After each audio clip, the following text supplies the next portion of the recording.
सहज ही अपनी ओर हम चले वतन की ओर।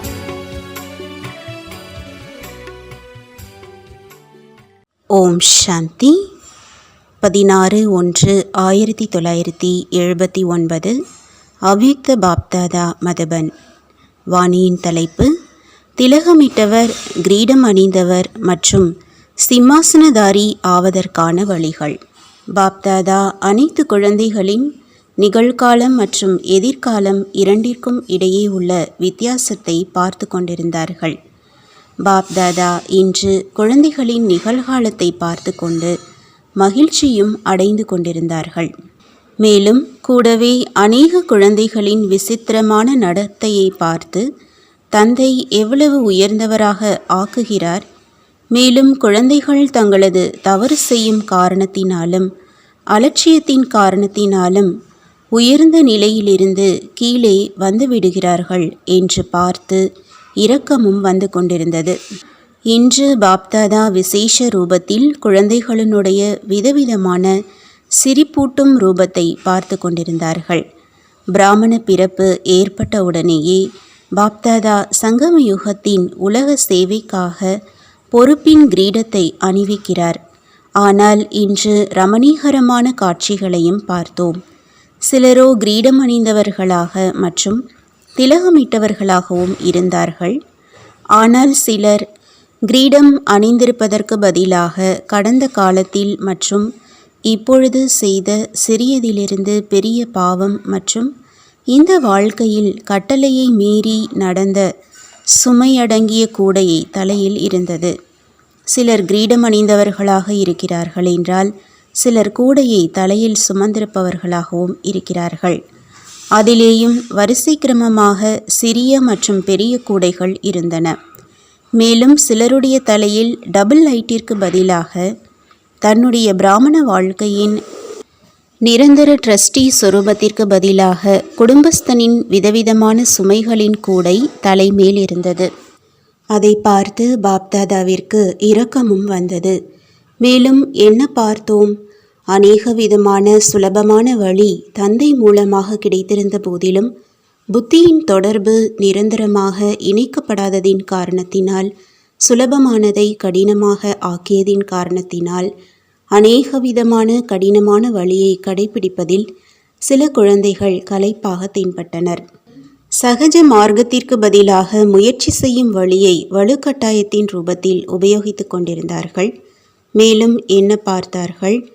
எப்படி சூரியனின் எதிரில் மேகம் வரும்போது சூரியன் மறைந்து விடுகிறது, அதேபோல் அடிக்கடி மாயாவின் மேகங்களின் காரணமாக அநேக குழந்தைகள் ஞான சூரியனிடமிருந்து விலகிவிடுகிறார்கள். சூரியனை அடைவதற்காக முயற்சி செய்து கொண்டே இருக்கிறார்கள். சில நேரம் எதிரிலும் சில நேரம் விலகி வேறு எங்கோ இருப்பதிலும் அப்படி இந்த விளையாட்டிலேயே ஈடுபட்டு கொண்டிருந்தார்கள். கூடவே குழந்தைகள் குறும்புக்காரர்களாக இருக்கும் காரணத்தால் தந்தையின் நினைவு என்ற மடியிலிருந்து இறங்கி மாயாவின் தூசியில் தேக அபிமானத்தின் நினைவு என்ற மண்ணில் விளையாடுகிறார்கள். ஞான ரத்தினங்களுடன் விளையாடுவதற்கு பதிலாக மண்ணில் விளையாடுகிறார்கள். தந்தை அடிக்கடி மண்ணிலிருந்து விலக்கி வைக்கிறார். ஆனால் குறும்பு செய்யும் சம்ஸ்காரத்தின் காரணத்தினால் மீண்டும் அழுக்காகி விடுகிறார்கள். சில குழந்தைகள் அற்பகால சுகங்களின் கவர்ச்சிகரமான பொருட்களின் கவர்ச்சியில் அந்த அளவு பிஸியாகி விடுகிறார்கள். அப்பொழுது நேரம் மற்றும் அழியாத பிராப்தி அவ்வளவு நேரம் மறந்து விடுகிறது. பிறகு சுய நினைவில் வருகிறார்கள். அம்மாதிரி குழந்தைகளின் அநேக விதமான விசித்திர ரூபங்களை பார்த்தார்கள். இப்பொழுது என்னுடைய ரூபம் எது என்று தன்னைத்தானே பாருங்கள். பாப்தாதாவோ ஒவ்வொரு குழந்தையையும் எப்பொழுதும் உயர்ந்த சொரூபத்தில் பார்க்க விரும்புகிறார். கிரீடத்தை, இதய சிம்மாசனத்தை விட்டுவிட்டு கூடையை ஏன் தூக்குகிறீர்கள்? கிரீடம் நல்லதா அல்லது கூடை நல்லதா? எது பிடித்திருக்கிறது? 3 படங்களையும் எதிரில் வைத்தீர்கள் என்றால் எந்த படம் உங்களுக்கு பிடிக்கும்? 63 பிறப்புகளாக இந்த அனைத்து அதிசயமான விளையாட்டுக்களை விளையாடினீர்கள்.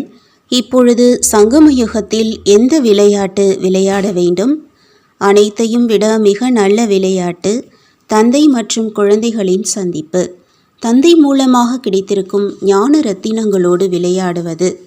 ரத்தினம் எங்கே இருக்கிறது மற்றும் மண் எங்கே இருக்கிறது? இப்பொழுது என்ன செய்ய வேண்டும்? குழந்தைத்தனத்தின், அலட்சியத்தின் மற்றும் குறும்புத்தனத்தின் விளையாட்டை வெகு காலம் விளையாடினீர்கள். இப்பொழுதோ வானப்பிரஸ்த நிலையில் செல்வதற்கான நேரம் அருகில் வந்து கொண்டிருக்கிறது. எனவே இப்பொழுது இந்த அனைத்து விஷயங்களின் முடிவிற்கான உறுதியான எண்ணம் வையுங்கள். எப்பொழுதுமே கிரீடம் அணிந்தவராக, ஆசனத்தில் அமர்ந்திருப்பவராக மற்றும் திலகமிட்டவராக ஆகுங்கள். இந்த 3க்குமே அவற்றிடையே சம்பந்தம் இருக்கிறது. திலகம் இருக்கிறது என்றால் கிரீடமும் ஆசனமும் அவசியம் இருக்கும். தன்னுடைய பாக்கியம் மற்றும் உயர்ந்த பிராப்திகளை அடிக்கடி எதிரில் கொண்டு வாருங்கள். எப்பொழுதும் பிராப்திகளையும் மற்றும் பிராப்தி செய்விப்பவரையும் சதா எதிரில் வைத்தீர்கள் என்றால் ஒருபொழுதும் மாயாவை எதிர்ப்பதில் பலகீனமாக ஆக மாட்டீர்கள். ஒவ்வொரு காரியத்திலும் அனைத்து சம்பந்தங்களுடன் பாப்தாதா எப்பொழுதும் என்னுடன் இருக்கிறார் என்பதை மட்டும் நினைவில் வைத்து கொள்ளுங்கள். துணையை விடுவதின் காரணமாகத்தான் இந்த விசித்திரமான விளையாட்டை விளையாட வேண்டியதாக இருக்கிறது. உலகின் பொறுப்பை எடுக்கும் தந்தையின் துணை இருந்த போதிலும் தன்னுடைய எல்லைக்குட்பட்ட பொறுப்பு என்ற சுமையின் கூடையை ஏன் தூக்குகிறீர்கள்? உலகின் சுமையை தூக்கக்கூடியவர் உங்களுடைய இந்த சுமையை தூக்க முடியாதா என்ன? இருந்தும் பழைய சம்ஸ்காரத்தின் வசமாகி அடிக்கடி சுமையையும் தூக்குகிறீர்கள். பிறகு களைப்படைந்து இப்பொழுது எங்களை விடுவியுங்கள் என்று கதறவும் செய்கிறீர்கள். ஒரு பக்கம் பிடித்து கொள்கிறீர்கள், இன்னொரு பக்கம் அழைக்கிறீர்கள். விட்டால் விடுபடும். இந்த ஒரு வினாடிக்கான தைரியம் அநேக பிறப்புகளுக்கு அநேக விதமான சுமையிலிருந்து விடுவித்துவிடும். முதல் உறுதிமொழியாக தந்தையிடம் என்ன செய்திருந்தீர்கள் நினைவிருக்கிறதா? என்னுடையவரோ ஒருவரை தவிர வேறு யாரும் இல்லை. எப்பொழுது என்னுடையது என்பதை முடிவடைந்து விட்டதோ, என்னுடையவர் ஒரே ஒருவர் என்றாகிவிட்டது என்றால் பிறகு எல்லைக்குட்பட்ட பொறுப்புகளில் என்னுடையது என்பது எங்கிருந்து வந்தது? உடலின் என்னுடையது என்பது எங்கிருந்து வந்தது? பலகீனங்களின் சம்ஸ்காரத்தின் என்னுடையது என்பது எங்கிருந்து வந்தது? தன்னை ஞானம் நிறைந்த ஆத்மா என்று கூறுகிறீர்கள். ஞானம் நிறைந்த நிலை என்றால் சொல்வது, நினைப்பது மற்றும் செய்வது சமமாக இருக்க வேண்டும். எப்பொழுதும் சக்திசாலியானதாக இருக்க வேண்டும். ஞானம் நிறைந்த ஆத்மாவின் ஒவ்வொரு காரியமும் சக்திசாலியான தந்தைக்கு சமமாக, சம்ஸ்காரம், குணம் மற்றும் காரியம் சக்திசாலியான தந்தைக்கு சமமானதாக இருக்க வேண்டும். அப்படி சக்தி நிறைந்த நிலையில் நிலைத்திருப்பவர் இந்த வீணான விசித்திர விளையாட்டை விளையாட முடியாது. எப்பொழுதுமே சந்திப்பின் விளையாட்டில் பிஸியாக இருப்பார்கள். தந்தையோடு சந்திப்பது, மேலும் மற்றவர்களையும் தந்தைக்கு சமமாக ஆக்குவது. அப்படி இந்த வருடம் என்ன செய்வீர்கள்? இப்பொழுதோ அதிகப்படியான நேரம் கிடைத்திருக்கிறது. எதற்காக? தனக்காக கிடைத்திருக்கிறது. இந்த அதிகப்படியான நேரத்திற்கும் ரகசியம் இருக்கிறது.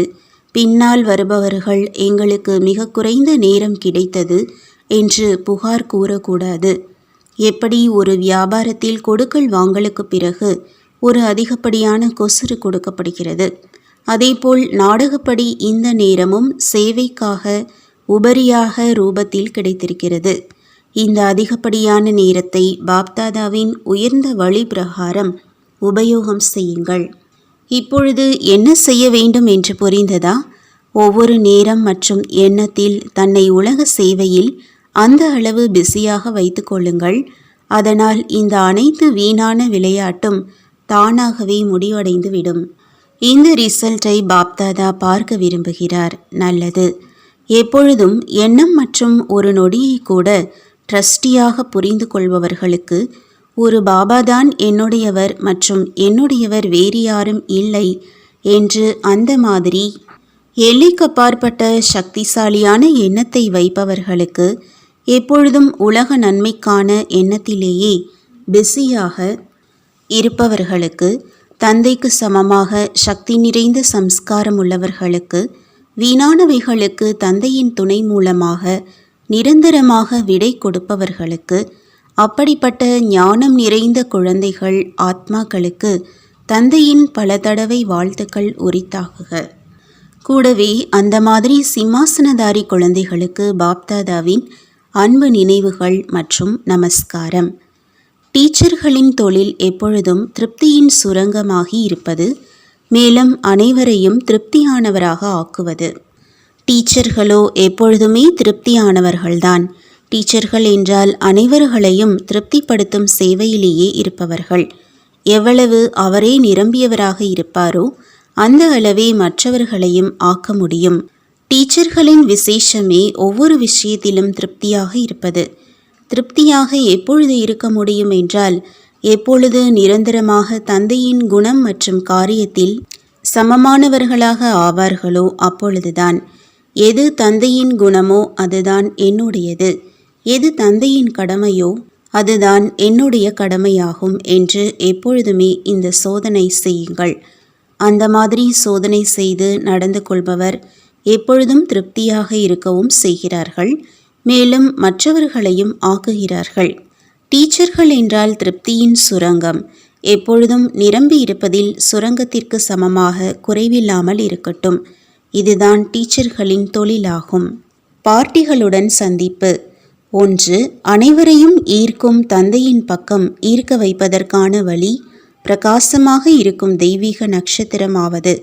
உங்களுடைய தெய்வீக நட்சத்திரம் எப்பொழுதும் மின்னிக்கொண்டிருப்பதாக தென்படுகிறது என்றால், நட்சத்திரத்தின் மினுமினுப்பு அனைவரையும் தன் பக்கம் இயல்பாகவே ஈர்க்கும். எந்த ஒரு விளக்கும் எரிகிறது என்றால் ஆத்மாக்களை தன் பக்கம் அவசியம் கவர்ந்திழுக்கும். இதுவோ அழியாத நட்சத்திரமாகும். அப்படி மின்னிக்கொண்டிருக்கும் நட்சத்திரங்களின் பக்கம் அனைவரது கவர்ச்சி தானாகவே இருக்கும். நட்சத்திரங்களின் பக்கம் கவரப்படுவது என்றால் தந்தையின் பக்கம் கவரப்படுவது. அப்படி என்னுடைய ஆன்மீக சுரூபத்தின் நட்சத்திரம் மின்னிக்கொண்டிருக்கிறது என்று எப்பொழுதும் அனுபவம் செய்கிறீர்களா? எப்பொழுதும் மின்னிக்கொண்டிருக்கிறதா அல்லது சில நேரம் மின்னுகிறதா?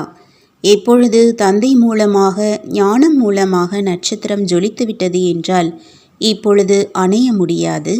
ஆனால் ஜொலிப்பின் சதவிகிதம் அதிகமாக மற்றும் குறைவாக இருக்க முடியும். तुम बच्चों को तो सर्विस करनी है, जो बाबा कहते हैं सबको ये बताओ कि देखो तुम्हारा एम एंड ऑब्जेक्ट ये है, एक गीता है बगैर, ये राजयोग है ना बच्चे। कैसे है राजयोग? बिल्कुल सहज है कि बाप को याद करो तो ये वैसा मिलेगा तुमको। ओम शांति।